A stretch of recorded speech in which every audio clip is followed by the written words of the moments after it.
On la connaît pour son humour mais aussi pour sa beauté. Pourtant, adolescente, Frédérique Bell n'était pas la fille la plus populaire de son collège et elle en a souffert. Si est en jouant sur son humour et sur son physique que Frédérique Bell a conquis le pays. Le public français a découvert l'artiste, complètement déluré, dans La Pastille La Minute Blonde en 2004 sur Canal+.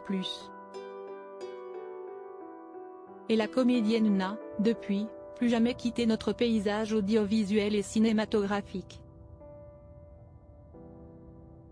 Pour notre plus grand plaisir, l'actrice, 48 ans, est régulièrement à l'affiche des plus grandes comédies et a notamment joué, en 2023, dans le film 38 degrés 5 Quai des Orfèvres de Benjamin Lereur, qui a remporté le Grand Prix du Festival de l'Alpe d'Huez.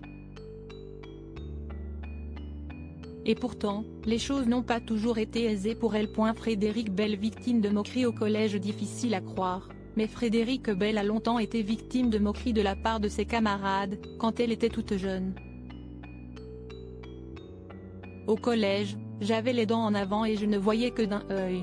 J'étais presque aveugle, se souvient-elle dans les colonnes du magazine Closer. Alors je louchais et je regardais par terre. Je ne voyais pas le tableau. On m'appelait Poubelle, la moche. Et puis, j'étais la fille de l'épicier scolarisée dans un lycée catho très chic avec que des fils de banquiers blindés.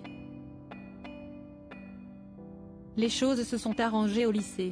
Tout le monde me prenait pour une bourgeoise, alors que mes parents bossaient dur pour nous élever.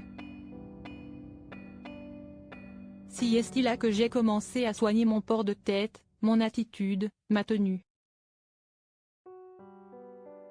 Elle est aujourd'hui fidèle à la féminité qu'elle a développée à l'adolescence, malgré son handicap. Et puis ce physique avantageux, sur lequel elle a tant aimé jouer pour mieux nous faire rire, a parfois été utilisé contre elle. Quand j'ai démarché les chaînes, je suis tombée sur des mecs qui voulaient me coller dans des émissions de télé-réalité en me draguant lamentablement, raconte-t-elle. Un jour, une directrice de casting m'a lancé « Toi, tu couches pas, ils le savent ». Je me souviens encore d'un rendez-vous avec un producteur pour un gros projet.